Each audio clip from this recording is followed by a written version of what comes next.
There is power in you. You're a child of God. He gives you some power. But if you're not responsible with it, you lose it. Yeah. Also, these hands are a source of different kinds of things. It might be curses, blessings. So how do you lay your hands on someone? It's like, don't just go touching people because you think you have the power. Because whatever, you are transferring something, but they are also transferring something to you. Life and death is in the hands of your tongue. That is why preaching changes people's lives. Because in James, the tongue is spoken about as something that is very powerful. Now, you can't speak life if you don't have life. You need to understand that you don't just name and claim. And that's why just speaking out Bible verses without understanding them is not going to do much for you. Yeah.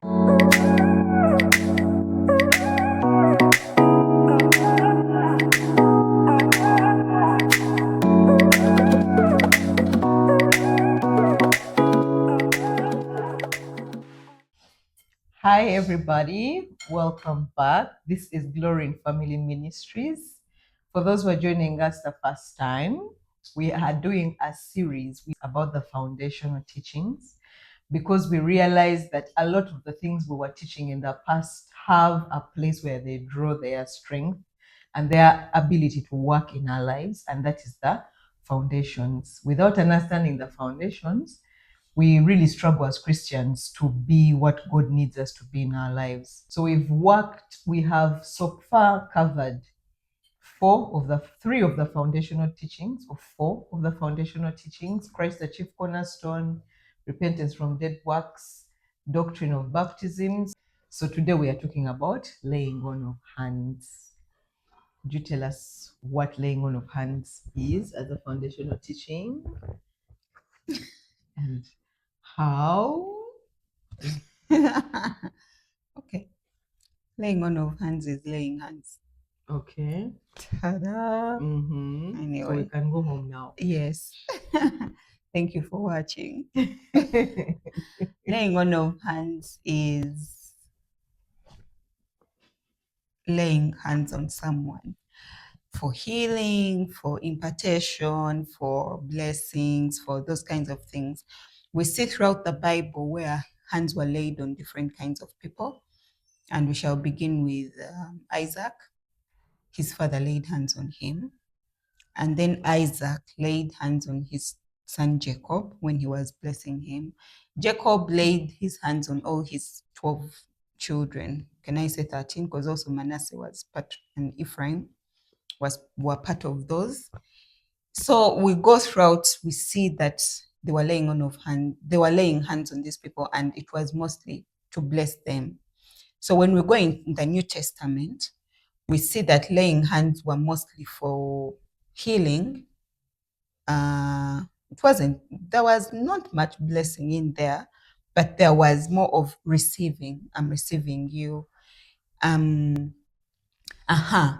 I was reading Proverbs 31, the Proverbs 31 woman, I realized that they talk too much about her palms, and what lays hands on is this. So that means that this lady, the way she was laying her hands on was through the work that she was doing for her husband, for her household, then the giving. Because most of the time we use these hands to beg. It's a two-way. You do to beg or you do to give, to lend out a hand. And this Proverbs 31 woman was mostly giving, not taking. So for me, I also saw that as laying on of hands, because you're giving someone. So you lay something on someone and give something on your hands on something and give to another person. So, and then also these hands are a source of different kinds of things. It might be curses, blessings, giving, taking, impartation, hurting, those kinds of things. So how do you lay your hands on someone? You get? So we have to take the examples in the Bibles where people are laying hands on, but for what purpose? So for me, that's laying on hands for me, part of it. Yes, you've given really the complete what it's about: blessing, impartation, transfer of things. And it actually makes sense now, because last week we talked about baptism, that baptism is where you're it's the breaking up of the fallow ground of your heart. It's you being like put into a situation or through fires to remove certain things. Why? Because God wants to put certain things inside of you, and that's where laying on of hands comes in. Of course, we know so much about the Bible blessing. We also know healing and resurrecting of the dead that Jesus Christ did, and then from there the apostles would give commission. They would commission people by laying hands on them. They would transfer. They would unlock gifts in them by laying hands on them. That's by Paul and Timothy told him he received his gift by the laying on of hands. There's also a parable in the Bible that says death and life are in the power of the tongue. And that word power, is the same word for hand, like hand. So meaning life and death is in the hands of your tongue. Meaning laying on of hands isn't just what you touch, but it's also what you speak. When you speak over someone, you're laying hands over that person.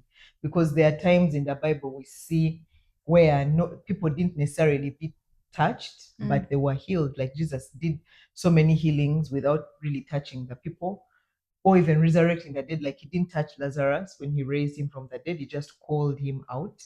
So that means that laying on of hands is not just your hands, but also what you speak. That's why there's power in claiming, the naming and claiming thing. It's because you've spoken and you've laid hands on it with your mouth and you've taken it.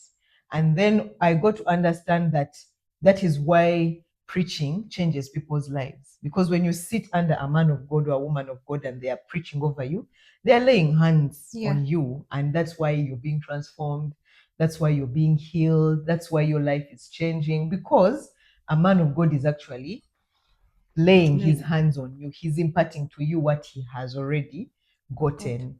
So he's giving you some of what he has, and that is what is giving you strength. That is what is enabling you to be healed. That's why you keep going back, because he's laying hands on you. Imagine he doesn't touch everybody in the church, but everyone's life gets transformed by what he's saying, because he's laying hands. So what you take from laying on of hands, if anything that we have said, is that it's about impartation. It's about receiving. It's about breaking like things off of you. That's why when they're praying over you, they touch you, because that's how the power flows. You need to know that the power is flowing from somewhere to somewhere, and the person who is laying hands is a vessel for the transfer of that power from somewhere to somewhere. I think the note to be taken here is, since you said that it's mostly it includes the words, the wording, so that means the tongue is evolved. Because in James, the tongue is spoken about as something that is very powerful. So when you're talking about someone or to someone, choose the words you use towards the person, towards anyone around you. The same as you should choose the person you lay your hands on physically. You're not supposed to touch everyone. The Bible also wants, like, don't just go touching people because you think you have the power. Because whatever, you are transferring something, but they are also transferring something to you. It's a source of contact, point of contact. So that means that if you touch someone, whatever you're putting into, they are also putting something in you. So you have to also be strong before you, or be conscious before you decide to go around and start touching people. And also speaking, be careful whom you speak to, what you speak, because the tongue is the source of everything. Like, the tongue can easily curse and it can easily bless, but then both things can't come out of the same brew, you get. So that means that when you are imparting blessings, I don't go on that at the same time and impart curses to someone. So you have to be of God. So this, when you were talking, I was hearing faith towards God, because God is telling you what to speak. When we look at Balaam and Balak, this guy Balak hires Balaam to come and curse the children of Israel, but God was the one actually giving the words to this guy. He tells him, tell them, curse those guys. But then every time he opened his mouth, he was just blessing them. And it was frustrating, because he tried, like, how many times? 3 times to curse them, and he failed, because God was the one in control. So also, when laying on hands, God is the one in control. If he tells you don't touch the person, do not touch the person. But then, as in the beginning, I had said that these hands, they can either hurt or love. We use these hands to also beat.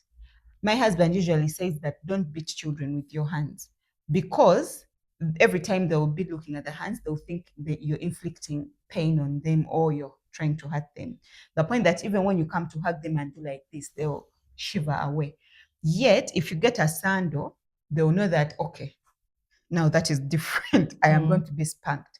So when you come to hug them, you don't have an object in your hand. So therefore, you are not going to inflict pain. So there is a way that we see hands that is different. I can't come and see your dirty hands and I want to touch them. Or I can't see you coming from the toilet and I'm like, oh, hi, let's shake hands. I'll be like, first wash your hands. You get someone cooking food. Like hands have a lot of part to play because they, in fact, they do the charity. Yes, the legs walk, the mouth speaks, but the hands, what do I use my hand when people are seeing me? I can shake your hand and go get a sanitizer. Someone sees me do that, they're like, oh, she's evil. Did you see what she did? So hands are a funny thing, the same as words. You can say things jokingly or, out of anger, out of frustration, and the person listening to you will be like, they'll be picking everything that you're saying. And most of the time, we ears have a habit of picking what is painful. You get, you can be here saying, oh, you people, I love you, but guess what? I don't care about you when I'm away. I'm like, You get what I'm saying? Because I've had someone say that to me. And I'm like, why are you even talking to me right now if you don't care whether I'm hungry or not? You get what I'm saying? So that means that words are a real thing when it comes to laying on of hands. Yeah. Be careful with how you say, you word your statements, because people are listening. And sometimes the devil is also listening, marking, so that it can bring this amongst two friends. So laying on of hands is not only about touching, as you have said, it's also the words, the tongue has to be involved. Yes. So it's hard to bless without even speaking, which means what you speak matters even more than the touching of the person, the hands. And the misconception in Christianity, which is the ungodly thinking pattern, is you think you will say whatever and then get away with it. Like you say whatever about someone, you say whatever about someone's child, about God's child, by the way, because this is family. You're talking about the children of God, whatever things you're saying, and you think it means nothing because for you, you're just venting, or you think it's fun to talk about this person who's going through this, or whatever your real excuses are. God knows what you're saying, and actually he's grieved because you are actually laying hands on this person who is maybe going through a difficult time without understanding why they're going through what they're going through. You're just speaking what you're speaking, and it has power to work in that person's life. And when you're filled with bitterness, you're going to impart bitterness to whoever you're speaking to. When you're filled with anger, when you're speaking about them, you're going to spread your anger, because the Bible says you cannot give what you don't have. If you're filled with jealousy, that's what you're going to impart with your words, because that thing God said that in Proverbs, that death and life are in the power of the tongue. It's funny, it says death first, because it's easy for us to speak not life than life. You have to teach your tongue to speak life, because you know that everything you speak has power. There should be purpose to why you're speaking. There should be purpose to why you're saying what you're saying. Even before you lay hands, do you even have it in you to give what it is you're giving? When Jacob was blessing Esau, after he had blessed Isaac, when Isaac was blessing Esau, after he had blessed Jacob, he told him, I don't have anything more to give you. You wonder, these are just words. I know, right? Just say the same thing you said to him, but he couldn't, because he knew power had gone out of him to make what he had spoken over Jacob to happen. So he knew that there was no more power in him to speak that over Esau, because he had finished all of it with Jacob. He had to come up with something else he could speak over his brother Esau.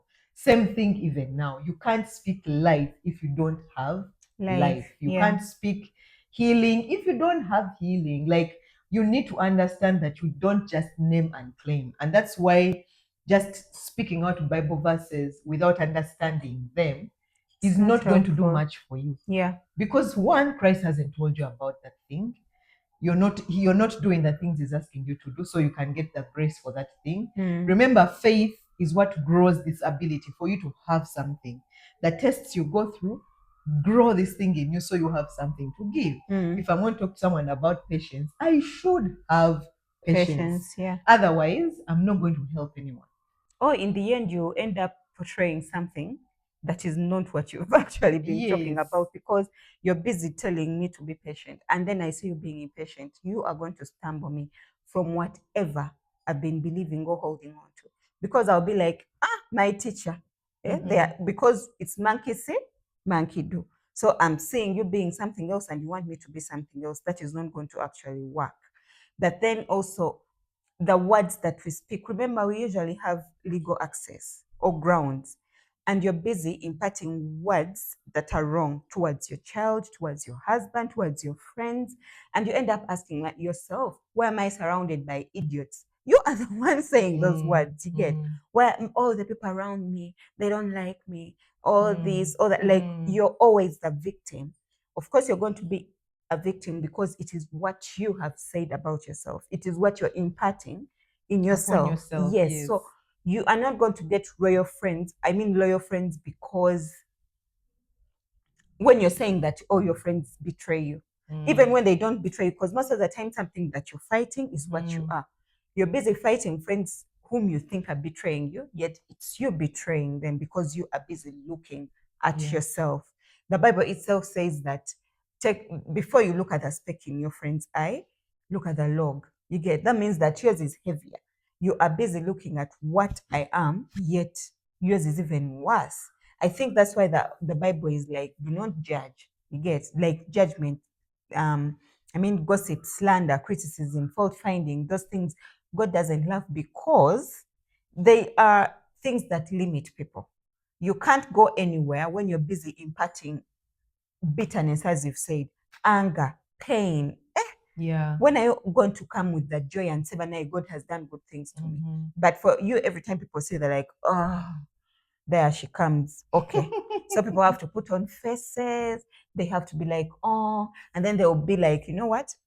Some of us are tired. They won't be coming to your meetings anymore.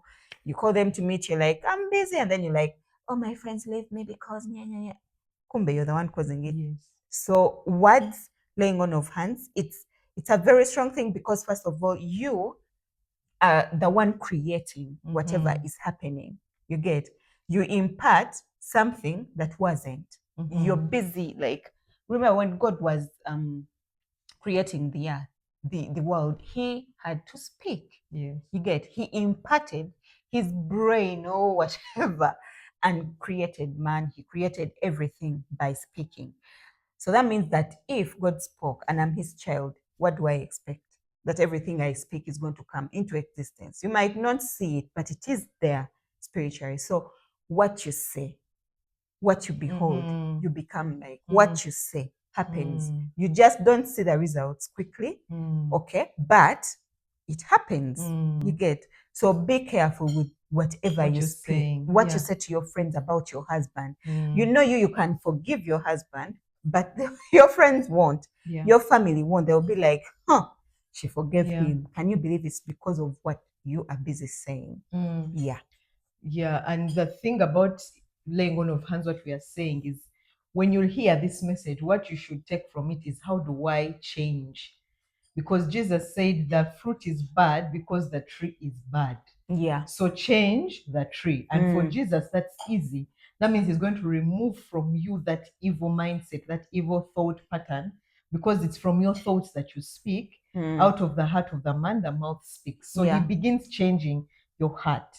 That is the impartation. He imparts to you his words, because the Bible says he washes us with the water of his words. He imparts his words to you, and then he begins to transform you, to change how you're thinking, and then you speak those same words and you create a whole new world. Yeah. And that is what makes a dangerous Christian versus just a Christian who makes noise. Subscribe.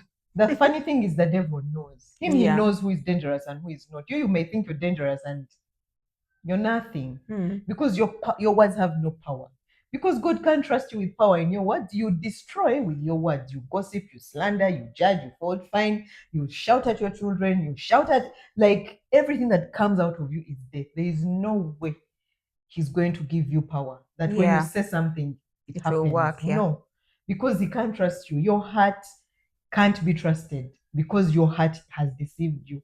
So he has to change your heart first so that when you speak over your child, things happen. When you speak in an environment, things happen. And there are people who see these things like, you're like, these days when I pray, I see the answers.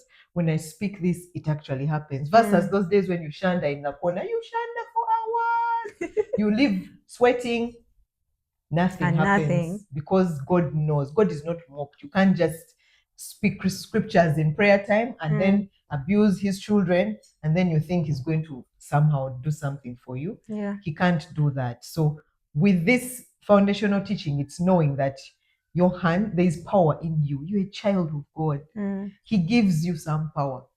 But if you're not like responsible with it, you lose it. Yeah. And it's not like he's mean or anything. It's just you're going to hurt his other kids, and Yeah. he can't have that. He can't It's trust like, you. yeah. And then in marriage, it's the same thing. Your husband lays hands on you with what he says every day, every day, every day. And here, maybe I would caution husbands: speak life to your wives. Like, tell them things that build them up. I know sometimes you have to break down to build up, which is important because he has to break down some certain things about you to build some things. But even then, you can do it with kindness, like Christ, not just we must change her, Bambi, without giving her breathing room to change. And wife, when they are speaking these words to you, it's not easy.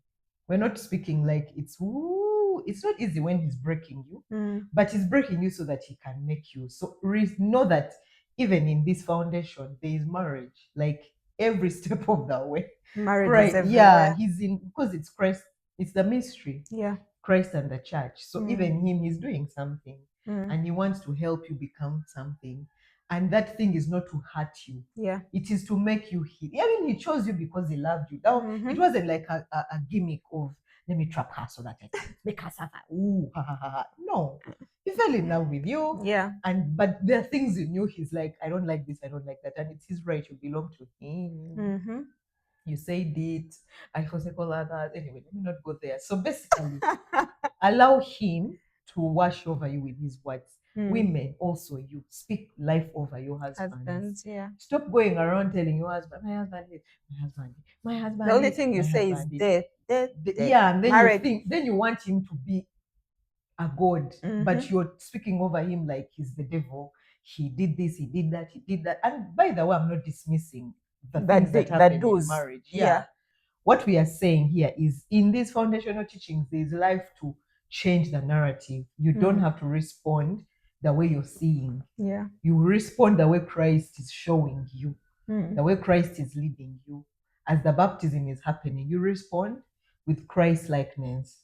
That's why Christ has to be the center. You can't be Christian. The Christ is not, it's not, the source of what you're doing. It's going to be very hard. Yeah. Can't add to that. Also, yeah. Mm-hmm. I feel like you've exhausted it, Burunj. But if they have more questions, feel free to ask. Yes. We are here, laying on of hands and everything. Thank you very much for watching. Bye. Bye.